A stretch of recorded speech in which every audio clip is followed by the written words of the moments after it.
A very good morning to all of you. This is Abhilasha Nata, your social science teacher. Today we are going to discuss our next topic of your chapter, Lifelines of National Economy. Everybody please open your geography book, open chapter number 7.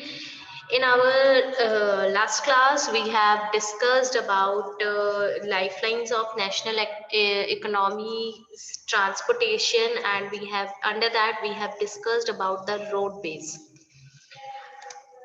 and pipelines. Today we are going to discuss about waterways. Okay, second type of second important domain of our earth, that is water, and the transportation system under that is under that. Okay, waterways. So India is one of the seafaring countries. From the past experiences also, India जो है सी fairing country में आता है कि India से जो आपके trade and commerce हो रहा है वाटर के थ्रू बहुत ज्यादा हो रहा है. इट्स सी में सेल्ड फार एंड नियर दस carrying and spreading Indian commerce and culture. Okay, जो सी मैन है, ठीक है, वो कैरी कर रहे हैं इंडियन कॉमर्स और कल्चर को वर्ल्ड वाइड, ठीक है, through with the network of water channels. Different different countries में इंडियन गुड्स जो है इंडिया बिजनेस कर रहा है, इंडिया के कल्चर को, इंडिया की गुड्स को क्या कर रहा है, एक प्लेस से दूसरी प्लेस लेके जा रहा है. It is one of the cheapest means of transport. ठीक है, क्वेश्चन अराइज हो जाता है कभी कभी, which is the cheapest means of transport. तो waterways is considered as the cheapest means of transport. बहुत जो ट्रांसपोर्ट करना गुड्स को, बल्कि गुड्स को ट्रांसपोर्ट करना वाटरवेज के थ्रू बहुत ज्यादा चीप पड़ता है. और चीप क्यों पड़ता है बेटा, देखिए, इन रोडवेज और रेलवेज क्या है, हमें ट्रैक्स बिल्ड करनी पड़ रही है, रोड्स बनानी पड़ रही है, तो उसमें कहीं ना कहीं रिसोर्सेज यूज हो रहे हैं. जैसे रिसोर्सेज आपके यूज हो रहे हैं, कोल हो गया, कोल यूज हो रहा है रोड बनाने में, ट्रैक्स बन रहे हैं स्टील. तो जो ट्रैक्स क्या है, आयरन और स्टील से ही बन रहे हैं. बट वाटर ट्रांसपोर्ट में, ठीक है, जो हमारा मेन जो ट्रांसपोर्ट है, शिप या बोट्स, मैकेनिकल बोट्स हो गई, वो बनता है, उसका खर्चा है. बाकी उसको वाटर में कुछ कंस्ट्रक्ट करने की हमें जरूरत नहीं है कि हमें ट्रैक बनाना है या रोड बनाना है. तो that's why it is considered as one of the it is considered as the cheapest means of transport. Okay, most suitable for carrying heavy and bulky goods. If you transfer goods from one country to another country, for example, if you transfer goods from India to Australia, ठीक है, if you want to shift, ठीक है, तो जो आपका आप Airways के through नहीं लेके जाएंगे. There are only two ways to go to Australia, waterways और एयरवेज. तो एयरवेज के थ्रू आपको सपोज आपका घर ही शिफ्ट करना है, आपको बहुत सारी चीजें वहां पे लेके जानी है, तो आप एयरवेज के थ्रू नहीं लेके जा सकते हैं. आपको आप वाटरवेज के थ्रू ही लेके जाते हैं. तो हैवी गुड्स को, बल्कि गुड्स को कैरी करने में वाटरवेज जो है मोस्ट सूटेबल है. It is a fuel efficient and environmental friendly mode of transport as compared to other transportation systems. जो fuel इसमें यूज हो रहा है वो कम यूज होता है, environment friendly भी है ये, ठीक है, ज्यादा fuel वेस्ट भी नहीं होता है और ना ही ज्यादा इसमें खर्चा आ रहा है. तो इन्वायरमेंट फ्रेंडली भी है, पोल्यूशन नहीं है इतना ज्यादा as compare to other mode of transport. India has inland navigation. So basically हम पहले क्या पढ़ने वाले हैं इसमें, हम इनलैंड नेविगेशन पढ़ने वाले हैं. What is inland navigation? कि इंडिया के अंदर अंदर ही जो वाटरवेज के थ्रू जो हम चैनल्स कनेक्ट है, ट्रांसपोर्ट करते हैं गुड को, ठीक है, उसके बारे में पढ़ेंगे. Indian navigation waterways and its length is about 14,500 kilometre है उसकी. ओके, और इसमें से only 5,685 kilometres are navigable by mechanised vessels. जो मैकेनाइज्ड वेसल्स हैं, जो मैकेनाइज्ड बोट्स हैं, उसके थ्रू खाली 5,685 किलोमीटर्स ही हम क्या कर रहे हैं, इसको इनलैंड नेविगेशन का हम यूज कर रहे हैं. Okay, सो इनलैंड नेविगेशन के बारे में पढ़ते हैं। क्या है inland navigation? The following waterways have been declared as the national waterways by the government. ठीक है, 5 नेशनल वाटरवेज को नेशनल वाटरवेज डिक्लेयर किया है गवर्नमेंट में। इनलैंड वाटरवेज का बता रही हूँ, जो हमारे ही कंट्री में एक जगह से दूसरी जगह जो हम वाटरवेज के थ्रू कर रहे हैं। First is the Ganga river between Allahabad and Haldia. ठीक है, गंगा रिवर में एक नेटवर्क चैनल है। ठीक है, इनलैंड वाटरवेज है। कहाँ से कहाँ तक? इलाहाबाद से हल्दिया तक। ठीक है, नेशनल वाटरवेज नंबर 1 है और अप्रोक्सीमेटली 1620 किलोमीटर्स को ये क्या कर रहा है, कवर कर रहा है। इतना एरिया आप कवर कर रहा है। अभी मैं आपको सारा मैप में भी दिखाऊंगी नेशनल वाटरवेज। ठीक है, सेकेंड है आपका Brahmaputra river between Sadiya and Dhubri. Sadiya and Dhubri दोनों ही प्लेसेस आपके असम में है।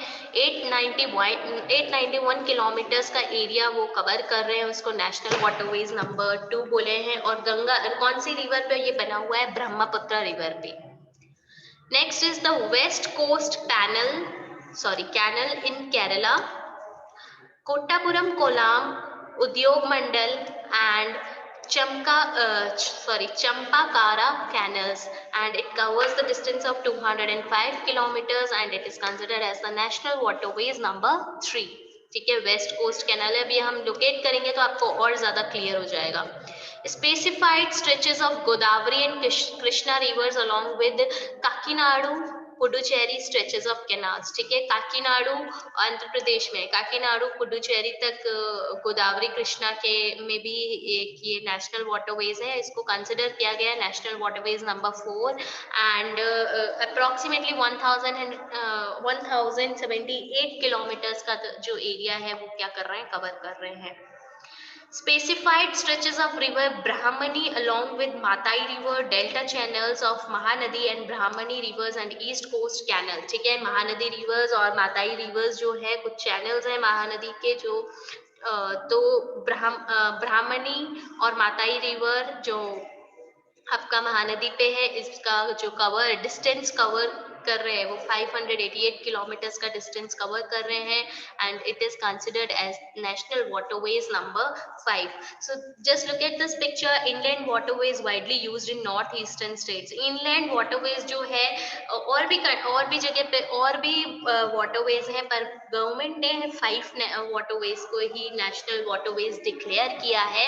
और नॉर्थ ईस्टर्न स्टेट्स में ड्यू टू वहाँ पे रिवर्स बहुत ज्यादा है और वहाँ का जो ट्रॉपिकल एवरग्रीन फॉरेस्ट होने के कारण दूसरे मोड्स ऑफ ट्रांसपोर्ट उतना इजीली वर्क नहीं कर पाते हैं। दैट्स व्हाई इनलैंड वाटरवेज को वहाँ पे बहुत ज्यादा यूज किया जाता है। और भी जो इनलैंड वाटरवेज हैं वो कौन कौन से हैं देखिए, मांडवी, जुराई एंड कुंबरजुआ, ये तीनों नदियां हैं आपकी गोवा में है। तो ये मांडवी हो गया, जुराई हो गया, कुंबरजुआ हो गया। ठीक है, यहाँ पे गोवा में है ये। सुंदरबंस डेल्टा, सुंदरबंस में भी इनलैंड वाटरवेज का यूज किया जा रहा है। बारक हो गया आपका मणिपुर नागालैंड में, बारक रिवर है वहां पे। बैकवाटर्स ऑफ केरला, ठीक है, केरला के बैकवाटर्स में भी क्या है, इनलैंड वाटरवेज का बहुत ज्यादा यूज करते हैं। तो अभी हम देखते हैं, देखिए this is the map of India, जिसमें अभी major ports and international airports हैं, बाद में डिस्कस करेंगे। फर्स्ट ऑफ ऑल हम ये पहले नेशनल वाटरवेज जो इनलैंड वाटरवेज है आपको मैप में अच्छे से एक्सप्लेन करती हूँ तो आपको अच्छे से समझ आएगा। फर्स्ट ऑफ ऑल इलाहाबाद से देखिए, यहाँ पे कहीं पे इलाहाबाद है और यहाँ से आपका कोलकाता हल्दिया तक जो है, यहाँ तक पहला वाटरवेज है, गंगा रिवर पे है। ठीक है, 1620 किलोमीटर्स तक का एरिया जो है वो क्या कर रहे हैं, कवर कर रहे हैं। सेकेंड है आपका Brahmaputra river between Sadiya and Dhubri. Sadiya is somewhere here and Dhubri आपका यहाँ पे है। तो यहाँ से यहाँ तक ब्रह्मपुत्र रिवर में, सदिया रिवर में क्या है, ये 891 किलोमीटर्स को ये क्या कर रहे हैं, कवर कर रहे हैं। This is Sadiya this is Sadiya and this is Dhubri and ये वाला एरिया क्या कर रहे हैं वो असम में कवर कर रहे हैं ब्रह्मपुत्र रिवर में। नेक्स्ट इज केरला में कोटापुरम कोलाम है, ठीक है, यहाँ पे कहीं पे कोटापुरम कोलाम है और यहाँ से लेके उद्योग मंडल चंपकारा कैनल्स, ठीक है, यहाँ तक ये वाला यहाँ तक एरिया जो है ये नेशनल वाटरवेज नंबर 3 है।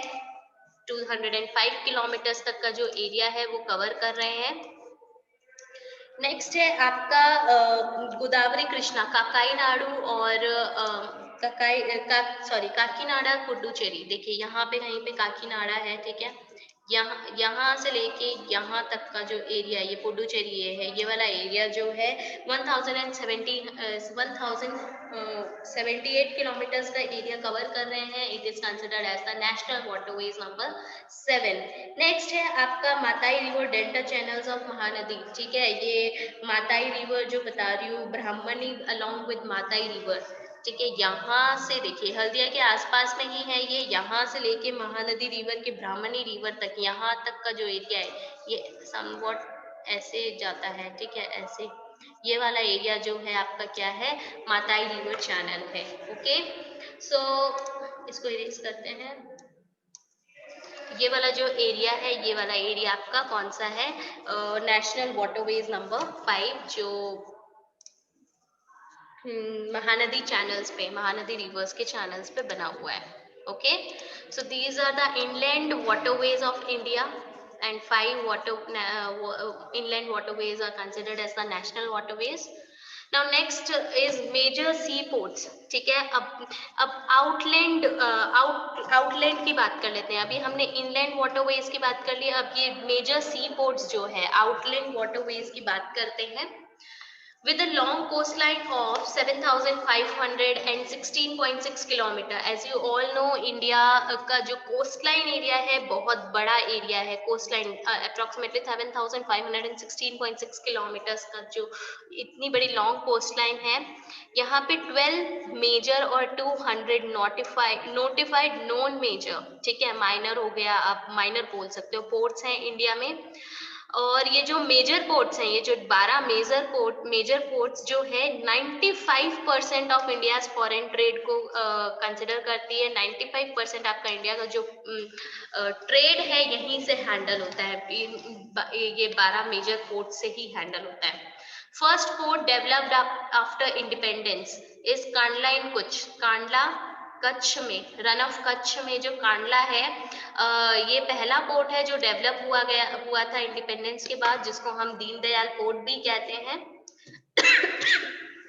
Sorry, it caters to the convenient handling of exports and imports of highly productive granary and industrial belt stretching across the states of Jammu and Kashmir, Himachal Pradesh, Punjab, Haryana, Rajasthan and Gujarat, ठीक है। Granary, ठीक है, अब आपका granary products हो गए या फिर जो भी इंडस्ट्रियल बेल्ट, मतलब कि इंडस्ट्रीज जो जम्मू एंड कश्मीर, हिमाचल प्रदेश, पंजाब, हरियाणा, राजस्थान, गुजरात में जो इंडस्ट्रीज हैं वहां से जितने भी प्रोडक्ट्स आपके इंटरनेशनली एक्सपोर्ट होते हैं वो सारी हैंडलिंग कहाँ पे होती है, कांडला रन ऑफ कच्छ में कांडला है, वहां से ये हैंडलिंग होती है। Next biggest port is Mumbai, ठीक है, spacious natural and well sheltered harbour है। वेल शेल्टर्ड हार्बर है मतलब कि यहाँ पे ये नेचुरल हार्बर है, नेचुरली ये जो पोर्ट बोल सकते हो नेचुरली बना हुआ है, आर्टिफिशियल नहीं है। नेक्स्ट जवाहरलाल नेहरू पोर्ट, वो भी मुंबई में है आपका, was planned with a view to decongest the Mumbai port, ठीक है। अब मुंबई पोर्ट की भीड़ को कम करने के लिए, वहां का क्राउड को कम करने के लिए क्या है, जवाहरलाल नेहरू पोर्ट को बनाया गया था and this is serve as a hub port for this region. अब मुंबई एरिया का जो ये हब माना जाता है, इसे महाराष्ट्र एरिया का हब माना जाता है Jawaharlal Nehru port. Next is Marmagao port, आपका मारमागांव पोर्ट गोवा में है। आयरन और एक्सपोर्ट करता है, इंडिया का जितना भी आयरन और एक्सपोर्ट हो रहा है अप्रोक्सीमेटली 50% जो भी आयरन और एक्सपोर्ट होता है वो मारमागांव पोर्ट से होता है जो गोवा में स्टैब्लिश्ड है। न्यू मैंगलोर पोर्ट, ठीक है, कर्नाटका में न्यू मैंगलोर पोर्ट है जो आयरन और कॉन्सेंट्रेट्स जो कुदेरमुख माइन से आयरन और कॉन्सेंट्रेट्स आ रहे हैं, आयरन और आ रहा है उसको एक्सपोर्ट कर रहा है न्यू मैंगलोर पोर्ट जो कर्नाटका में क्या है लोकेटेड है। Kochi is the extreme southwestern port located in the entrance of a lagoon. ठीक है, lagoon बताया था क्या होता है. Lagoon is a जो सी वाटर, ठीक है, लार्ज वाटर एरिया से जब स्मॉल वाटर एरिया एक लैंड एरिया से डिवाइड हो जाता है, that is known as lagoon. तो कोची का भी जो ये आप हार्बर बोलोगे, ये पोर्ट बोलोगे, ये नेचुरल हार्बर है, ठीक है. लगून से entrance, located at the entrance of a lagoon, lagoon पे ही ये लोकेटेड है. Okay, next type of port we will discuss is Tuticorin port. ठीक है, नेचुरल हार्बर है. It is rich hinterland. It has a flourishing trade. ठीक है, बहुत ज्यादा ट्रेड, बहुत ज्यादा होता है यहाँ से. बहुत से varieties of cargoes, varieties of goods यहाँ पे क्या हो रहे हैं, सी रूट से जा रहे हैं नेबरिंग कंट्रीज में. हमारे जितने भी श्रीलंका, मालदीव, जो हमारे कोस्टल रीजन्स में, इंडिया के कोस्टल रीजन में जो जितनी भी आपकी कंट्रीज हैं, वहां पे क्या है, टूटिकोरिन पोर्ट से जो है कार्गोज, गुड्स जो है एक ट्रेड किए जा रहे हैं. Chennai, one of the oldest artificial ports of the country, oldest artificial port है हमारी कंट्री का. विशाखापट्टनम डीपेस्ट लैंडलॉक्ड और वेल प्रोटेक्टेड पोर्ट है. And this port was originally conceived as an outlet of an iron ore exports. ठीक है, originally जो बोल सकते हो कि जो आयरन और एक्सपोर्ट हो रहे हैं वो यहीं से होते थे पहले. और वेल प्रोटेक्टेड पोर्ट भी बोला जाता है, डीपेस्ट लैंडलॉक्ड है. नेक्स्ट है उड़ीसा का पाराद्वीप पोर्ट. कहाँ पे, अगेन हम इंडिया आयरन ओर बहुत एक्सपोर्ट कर रहा है, तो ऑब्वियसली पारादीप उड़ीसा, उड़ीसा के जो झारखंड एरिया है, बिहार एरिया है, जहाँ से आयरन ओर बहुत ज्यादा वहीं पे क्या होते हैं, वहीं पे उनकी माइनरीज है. तो आयरन ओर उड़ीसा में पारादीप पोर्ट से भी एक्सपोर्ट हो रहा है. Kolkata is an inland riverine port. Riverine बताया था, रिवर के आसपास का एरिया, जो लैंड एरिया रिवर के आसपास का. ठीक है, तो दैट इज जो लैंड एरिया है, वो जो एक लैंड बनाता है, ठीक है, छोटा सा एरिया, उसको हम रिवराइन बोलते हैं. तो कोलकाता एक रिवराइन पोर्ट है. ठीक है, rich hinterland of Ganga Brahmaputra basin. यहाँ पे गंगा ब्रह्मपुत्र बेसिन का, गंगा और ब्रह्मपुत्र का पानी बहुत ज्यादा आता है. Being a tidal port, now what is this tidal port? Tidal port का मतलब है बेटा कि water level, ठीक है, water level within the port are subject to change within the ocean tides. जो ocean tides है, उस tides के change की वजह से जो port का water level है वो भी change होता रहता है. तो ये जो कोलकाता पोर्ट है, आपका tidal port बोला जाता है. It requires constant dredging of Hooghly. ठीक है, अब हुगली रिवर का जो आप बोल सकते हो, एक हल्दिया पोर्ट जो है, ठीक है, कोलकाता पोर्ट के पास में ही है हल्दिया पोर्ट. तो एक सब्सिडरी पोर्ट है हल्दिया. ठीक है, जो ओरिजिनल पार्ट से डीपर पार्ट्स में इसको बनाया गया है. तो जो कोलकाता पोर्ट है उसकी रिलीफ के लिए हल्दिया पोर्ट को भी बनाया गया है. ठीक है, सो these are some of the important ports, major important ports of India. ठीक है, ये देखिए, there are some pictures also.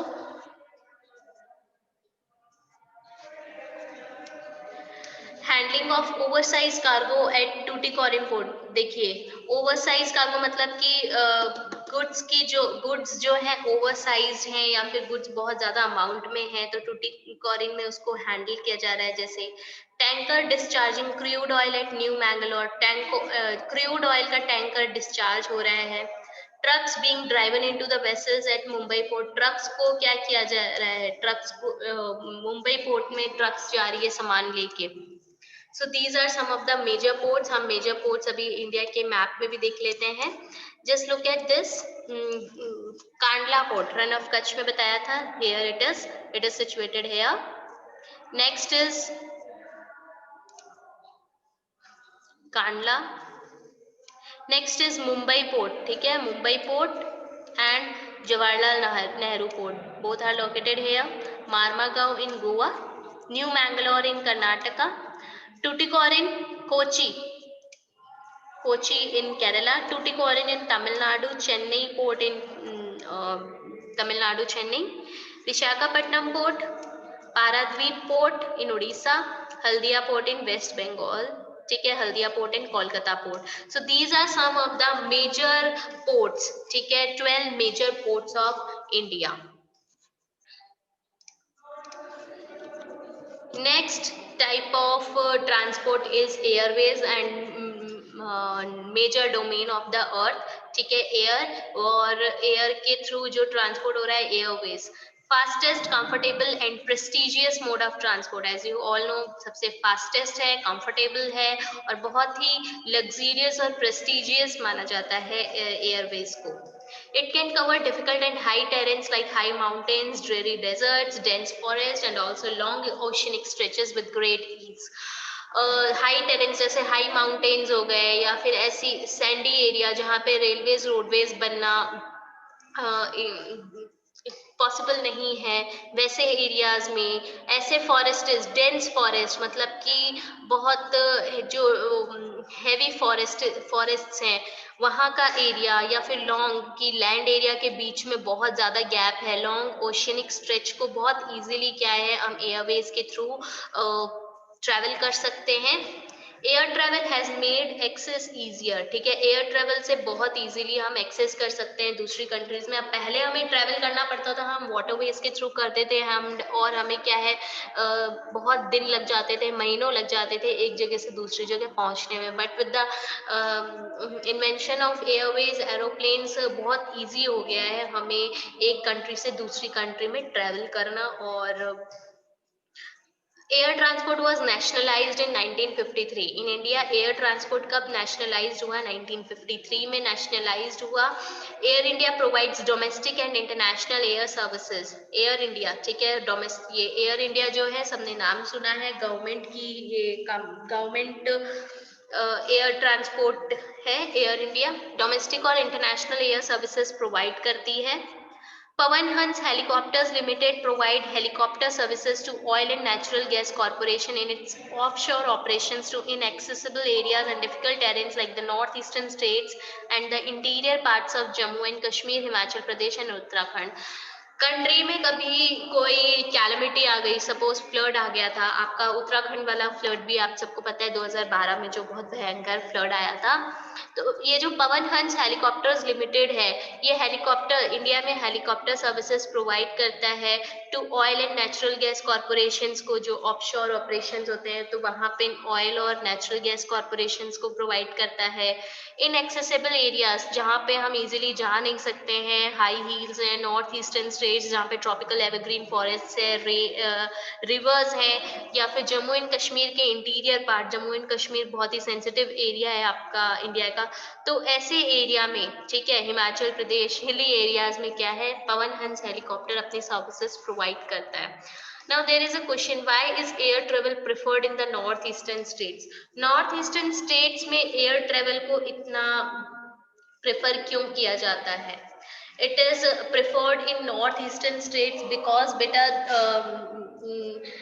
there is a presence of big rivers, ठीक है, big rivers है नॉर्थ ईस्टर्न स्टेट्स में। आपके डिसेक्टेड रिलीफ या वहाँ का जो एरिया है वहाँ पे मतलब कि काफी डेंजरस एरिया आप बोल सकते हो, ठीक है, फॉरेस्ट बहुत ज्यादा है वहाँ पे, फ्रीक्वेंट रिवर्स होने के वजह से, ठीक है, रिवर्स होने की वजह से, और वहाँ का जो लैंड एरिया है और रेन होने के वजह से, ठीक है, सीजनली रेन भी बहुत ज्यादा होती है वहाँ पे, तो इस वजह से फ्लड्स भी बहुत ज्यादा आते हैं। इंटरनेशनल फ्रंटियर्स, आप चाइना हो गया आपका, चाइना, बांग्लादेश, ये मालदीव, सॉरी ये म्यांमार वगैरह भी आसपास में है, तो इंटरनेशनल फ्रंटियर्स के वजह से भी जो है यहाँ पे एयर ट्रांसपोर्ट जो है, एयर ट्रांसपोर्ट जो है बहुत इजीली क्या करता है, इजीली एक्सेस करवाता है, और लोगों के लिए भी इजीली क्या ट्रैवलिंग का और अपना गुड्स ट्रैवलिंग को ईज करता है, ठीक है, लोगों के लिए कंफर्टेबिलिटी प्रोवाइड करवाता है। So there are some of the airports, ठीक है, इंटरनेशनल एयरपोर्ट्स जो इंडिया में लोकेटेड है, ये देखिए। First of all, Raja Sansi international airport in Amritsar, Indira Gandhi International Airport, as you all are aware about it, in Delhi. Chhatrapati Shivaji international airport in Mumbai, ठीक है. Rajiv Gandhi international airport in Hyderabad. Meenambakkam international airport in Chennai. Thiruvananthapuram international airport in Kerala. आपका ये Netaji Subhash Chandra Bose international airport in Kolkata. These are some of the international airports located in India. So class, this is all about today. Thank you for joining the class, everybody. Please read the chapter carefully and feel free to ask me any questions if you have any doubts in this section.